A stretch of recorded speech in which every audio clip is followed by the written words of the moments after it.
जय हिंद, वंदे मातरम। दोस्तों, आपके माता पिता को नमस्कार, सत श्री अकाल, आदाब। जैसा कि आप जानते हैं कि सेमेस्टर वाइज परीक्षा होने वाली है, उसमें कुछ सब्जेक्टिव क्वेश्चन आएंगे, कुछ ऑब्जेक्टिव क्वेश्चन आएंगे। तो हम सब्जेक्टिव क्वेश्चन को ध्यान में रखते हुए बीकॉम फर्स्ट ईयर यानी फर्स्ट सेमेस्टर के लिए यानी एक आपका सिलेबस है, सब्जेक्ट का नाम है यानी बिजनेस ऑर्गेनाइजेशन। तो देखिए, बिजनेस ऑर्गेनाइजेशन में यानी दो पेपर में बांटा गया है, एक बिजनेस ऑर्गेनाइजेशन फर्स्ट और एक बिजनेस ऑर्गेनाइजेशन सेकेंड। तो हम बिजनेस ऑर्गेनाइजेशन फर्स्ट का यानी चैप्टर 1 लेकर आए हैं।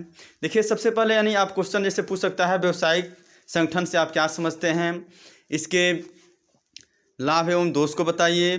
फिर से व्यावसायिक संगठन और गैर व्यावसायिक संगठन में अंतर बताइए। इसी को हम आज आपको समझाएंगे। तो देखिए, इसमें सबसे पहले यानी व्यवसायिक संगठन को समझने के लिए सबसे पहले आपको यानी व्यवसाय और संगठन को समझना होगा। तो देखिए, जो व्यवसायिक संगठन है दो शब्दों के मेल से बना है, यानी व्यवसाय प्लस संगठन।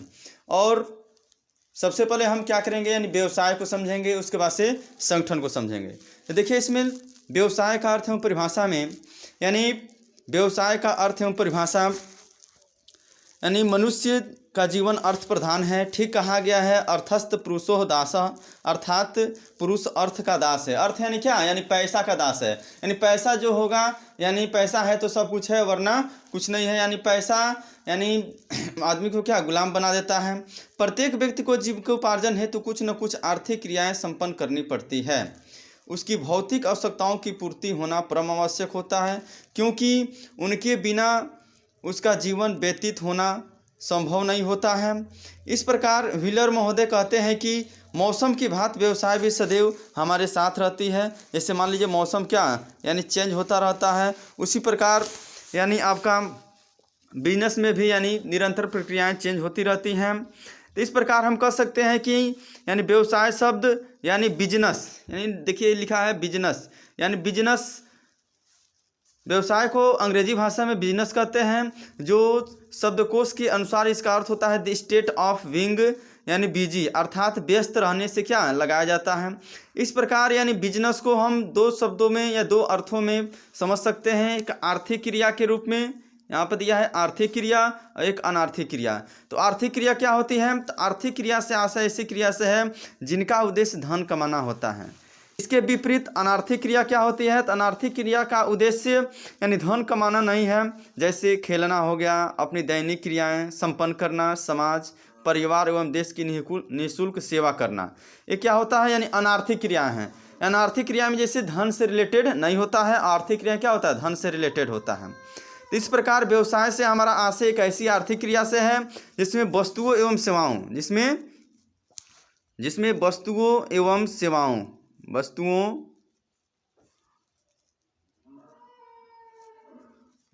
एवं सेवाओं का उत्पादन किया जाता है, विनिमय किया जाता है, वितरण किया जाता है, और उपभोक्ता को अधिक से अधिक क्या करते हुए यानी अधिक से अधिक संतुष्टि करते हुए यानी क्या करना, लाभ कमाना होता है। अधिक से अधिक संतुष्टि करते हुए यानी लाभ कमाना होता है, उसे हम क्या कहते हैं, यानी बिजनेस कहते हैं।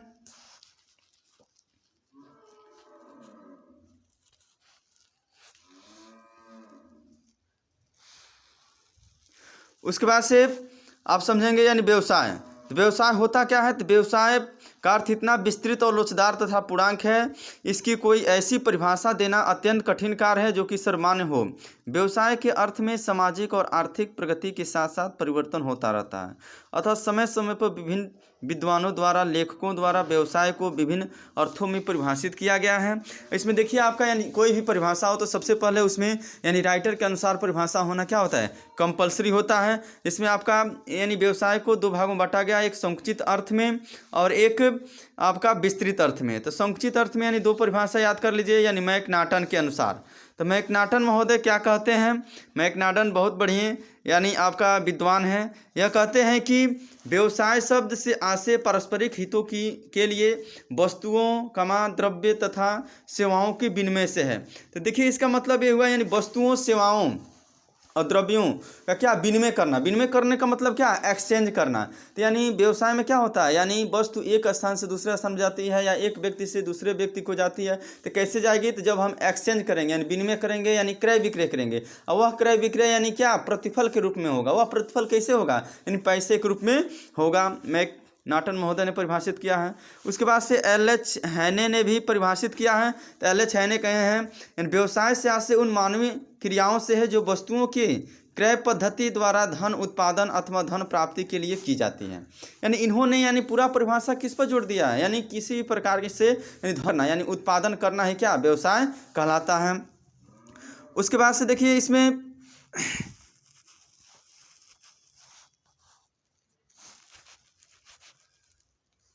विस्तृत अर्थ में परिभाषा है एफ.सी. हुपर के अनुसार। तो व्यवसाय से आशय वाणिज्य अथवा यानी वाणिज्य एवं उद्योग के संपूर्ण जटिल आधारभूत उद्योगों, प्रविधि तथा निर्माणी उद्योगों तथा सहायक सेवाओं के बृहत जाल, वितरण, बैंकिंग, बीमा इत्यादि, यातायात आदि से है, जो संपूर्ण व्यवसाय जगत को सहायता करते हैं तथा उन्हें अंतर्व्याप्त करते हैं।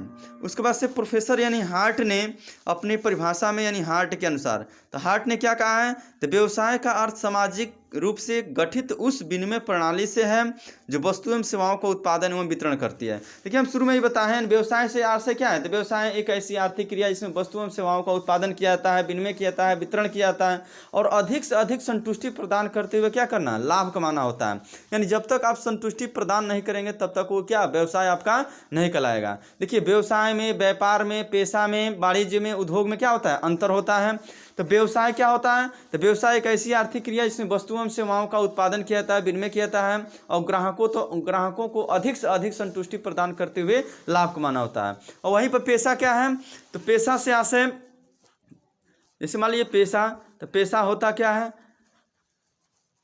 तो पेशा से आशय जैसे यानी पेशे के लिए क्या होता है, सबसे पहले यानी ज्ञान की आवश्यकता होती है। वह ज्ञान यानी किसके द्वारा, यानी अर्जन द्वारा प्राप्त किया जा सकता है। तो पेशा से आशय एक ऐसी अनार्थिक क्रिया से, इसमें अनार्थिक क्रिया भी शामिल है। जैसे मानिए डॉक्टर है, तो डॉक्टर क्या करता है, यानी पेशा करता है। डॉक्टर का पहला प्रमुख उद्देश्य क्या होता है, सेवा करना, यानी सेवा करते हुए क्या करता है, वो लाभ कमाता है। डॉक्टर हो गया, वकील हो गया, अध्यापक हो गया, यानी पेशे के लिए क्या होती है, योग्यता की आवश्यकता होती है। उसके बाद से देखिए उद्योग, तो उद्योग क्या होता है, उद्योग देखिए, तो उद्योग क्या है, तो उद्योग में आप सबसे पहले क्या करते हैं, यानी इसमें वस्तु एवं सेवाओं को यानी कच्चे माल के रूप में प्राप्त करते हैं और उस कच्चे माल को क्या करते हैं, पक्के माल में निर्मित करते हैं। जैसे मान लीजिए आप चीनी बनाना हो तो सबसे पहले क्या करेंगे, यानी गन्ना तैयार करेंगे या गन्ना कहीं से प्राप्त करेंगे या गन्ना को क्या करेंगे, यानी मशीन में ले जाएंगे, उसकी पिराई करेंगे, उसके बाद से उसकी यानी क्रशिंग जिसको बोलते हैं, उसके बाद से रिफाइनिंग करेंगे, उसके बाद से फिनिशिंग करके यानी बोरे में क्या करेंगे, यानी तैयार करेंगे। तो उसे यानी जब कच्चे माल को पक्के माल में परिवर्तित किया जाता है उसे हम क्या कहते हैं, उद्योग कहते हैं। उसके बाद से आपका है उद्योग के बाद से मान लीजिए आपका है व्यापार। तो व्यापार होता क्या है, व्यापार, तो व्यापार क्या होता है, तो व्यापार के अंतर्गत सबसे पहले वस्तुओं का क्रय विक्रय करते हैं। इन वस्तुओं का क्रय विक्रय करके यानी किसी प्रकार से क्या कर देना, वस्तु को बेच देना, क्या करना है, यानी बेच देना और लाभ कमाना है, क्या कहलाता है, यानी व्यापार कहलाता है। इसमें यानी ग्राहकों की आवश्यकताओं को यानी ध्यान में नहीं रखा जाता है, उनके हितों को ध्यान में नहीं रखा जाता है।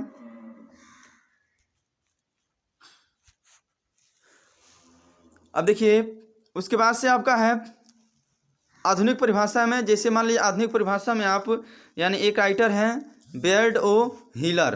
तो बेयर्ड ओ हिलर के अनुसार यानी व्यवसाय एक ऐसी संगठन है जो कि निजी लाभ की प्रेरणाओं, अंतर समाज को वस्तुओं और सेवाओं को उपलब्ध कराने के दृष्टिकोण से संगठित एवं परिचालित किया जाता है।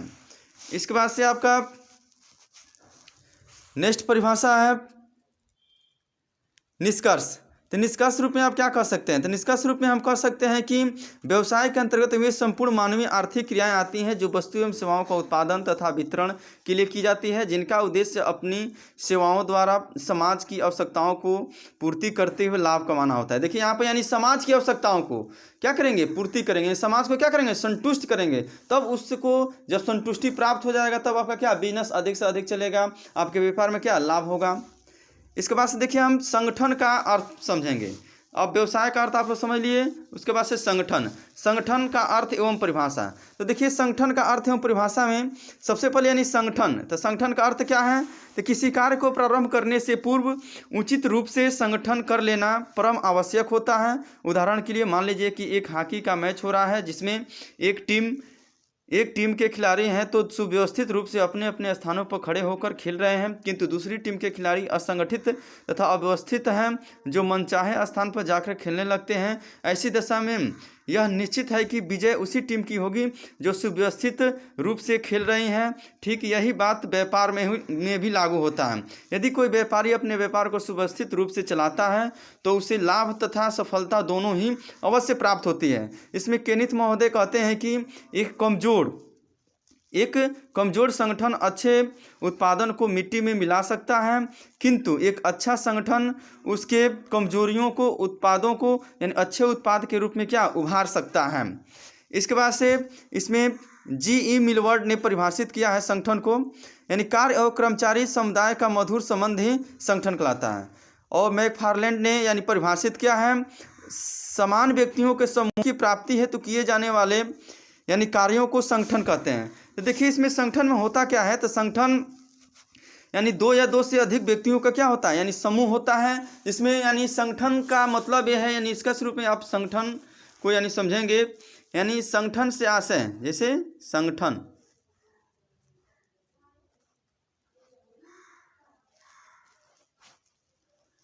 होता क्या है, तो संगठन से आशय सबसे पहले देखिए संगठन को अंग्रेजी भाषा में क्या कहते हैं, ऑर्गेनाइजेशन कहते हैं। यानी ऑर्गेनाइजेशन कहते हैं, ऑर्गेनाइजेशन का मतलब क्या होता है यानी मिलान, यानी अपने में क्या करना, समन्वय करना। तो जब दो या दो से अधिक व्यक्तियों में क्या करते हैं यानी आपसी सामंजस्य स्थापित करते हुए संस्था के उद्देश्यों को, यानी मेन क्या है आपका उद्देश्य है, मेन क्या है आपका उद्देश्य है, जो भी उद्देश्य है संस्था का उसको यानी दो या दो से अधिक व्यक्ति क्या करते हैं मिलकर क्या करते हैं उस उद्देश्यों की प्राप्ति करते हैं, उसे हम क्या बोलते हैं संगठन। जैसे मान लीजिए एक व्यवसाय है, तो व्यवसाय नहीं कि इसमें दो लोग इधर जाएंगे दो लोग उधर जाएंगे तो आपका संगठन नहीं बनेगा। यानी सभी व्यक्तियों को क्या करना है यानी एकमत होकर किसी कार्यों को करने के लिए यानी एकमत होकर एकजुट होकर यानी उस कार्य को करना पड़ेगा, तब संगठन यानी लागू होगा और उद्देश्यों की प्राप्ति होगा, तब संस्था क्या करेगी यानी उन्नत करेगी। उसके बाद से आगे चलते हैं। तो इस प्रकार देखिए आप समझें यानी व्यवसाय से आप क्या समझते हैं, संगठन से आप क्या समझते हैं। अब दोनों का आप सम्मिलित रूप समझेंगे यानी व्यवसायिक संगठन का अर्थ एवं परिभाषा। तो इसमें देखिए अर्थ यानी व्यवसायिक संगठन से हमारा तात्पर्य है कि किसी व्यवसाय को एक निश्चित योजना के अंतर्गत चलाना तथा न्यूनतम व्यय पर अधिकतम उत्पादन प्राप्त करना। इस प्रकार जब उत्पादन के तीन प्रमुख अंगों भूमि श्रम पूंजी तथा विनियोग उत्पादन अथवा धन प्राप्ति के लिए व्यवसायिक साहस के साथ निश्चित योजना के अनुसार कर लिया जाता है, तब व्यवसायिक संगठन का निर्माण होता है।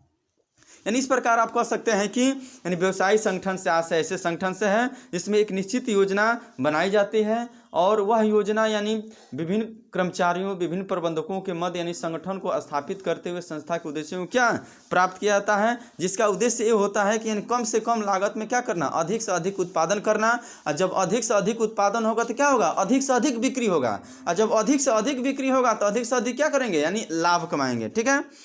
अब उसके बाद से देखिए इसमें व्यवसायिक संगठन की परिभाषा को यानी स्टीफेंसन ने क्या किया परिभाषित किया। इसमें व्यवसायिक संगठन से आशय सामान्यतः व्यापार अथवा उसी प्रकार के किसी अन्य व्यवसाय की गतिविधियों के संचालन एवं नियंत्रण करने से है। देखिए इन्होंने यानी व्यवसायिक संगठन को क्या किया यानी कंट्रोलिंग के रूप में क्या किया है परिभाषित किया है, डायरेक्टिंग के रूप में परिभाषित किया है। देखिए कंट्रोलिंग, बिना कंट्रोलिंग के किसी व्यवसाय को क्या चलाया नहीं जा सकता है। अब व्यवसाय में कंट्रोलिंग ना हो उसका डायरेक्टिंग ना हो तो व्यवसाय यानी चलाना संभव क्या है संभव नहीं है। अगला परिभाषा है आपका EFL ब्रेच के अनुसार व्यवसायिक संगठन किसी उद्योग व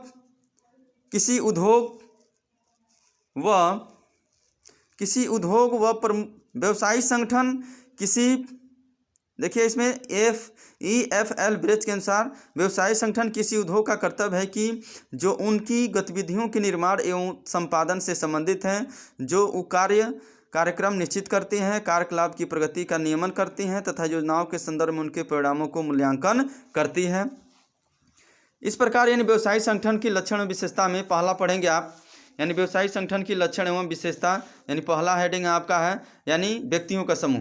तो देखिए इससे स्पष्ट होता है कि व्यवसायिक संगठन क्या होता है, यानी एक व्यक्तियों का समूह होता है। तो व्यक्तियों के समूह में क्या होते हैं, 2 या 2 से अधिक व्यक्ति होते हैं और वह व्यक्ति क्या करते हैं, यानी संस्था के उद्देश्यों को क्या करते हैं, प्राप्त करते हैं। संस्था छोटा हो या बड़ा हो, उसमें क्या होता है, समन्वय की आवश्यकता होता है और व्यक्तियों पर क्या किया जाता है, नियंत्रण किया जाता है। उसके बाद से दूसरा हेडिंग है पूर्व निर्धारित लक्ष्यों उद्देश्यों की प्राप्ति।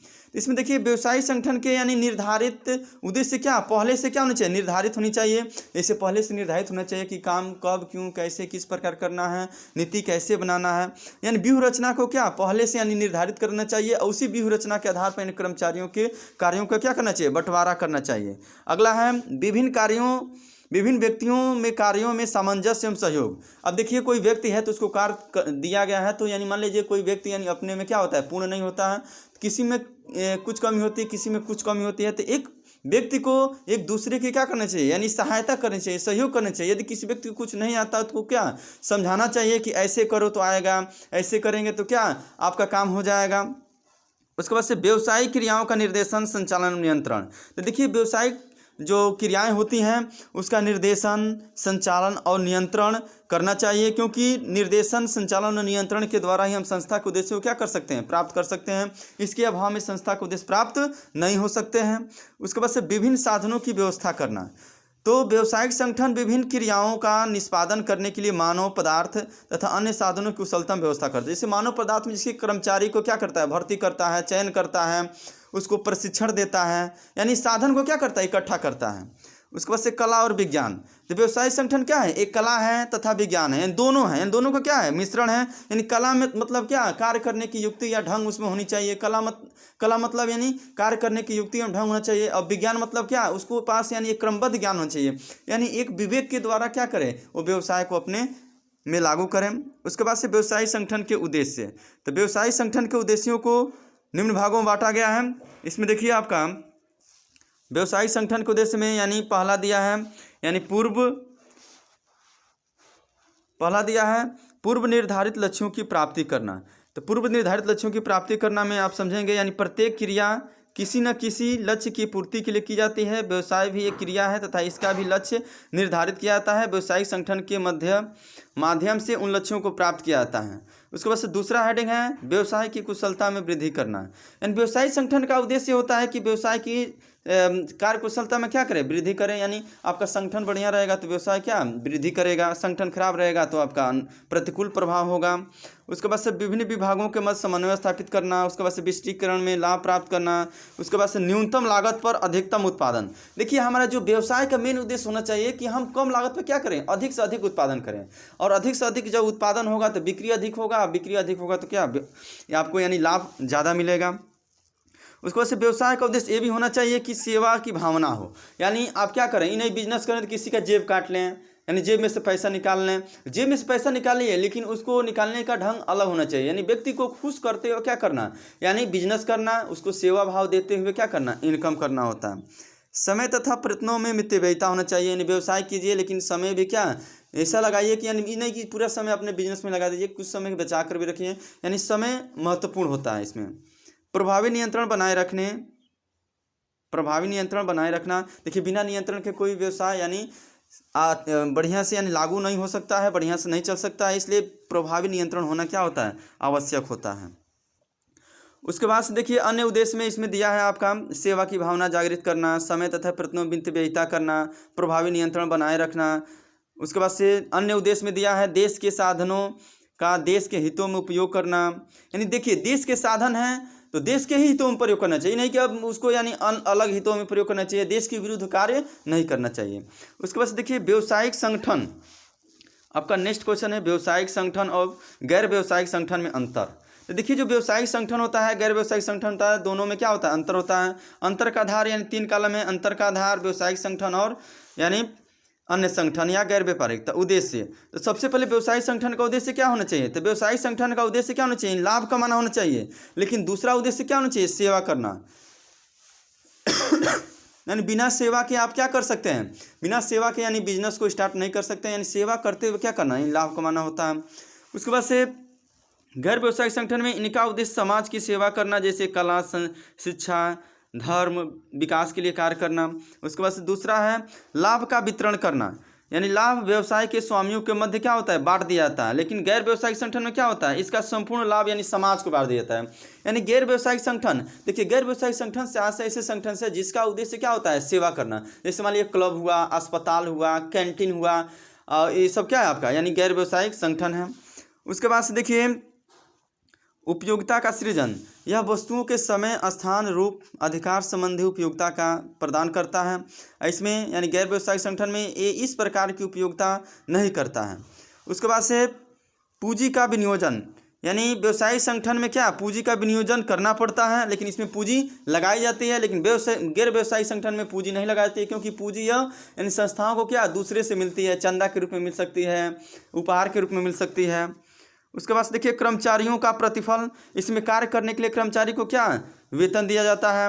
लेकिन गैर व्यवसायिक संगठन में काम करने के लिए कर्मचारी को वेतन नहीं दिया जाता है, कर्मचारी क्या करते हैं, निःशुल्क कार्य करते हैं। दान एवं चंदा, व्यवसायिक संगठन में क्या दान एवं चंदा स्वीकार नहीं किए जाते हैं, लेकिन गैर व्यवसायिक संगठन क्या दान और चंदे से ही क्या बनाए जाते हैं। क्लब किससे चलते हैं, दान से चलते हैं, चंदा से चलते हैं।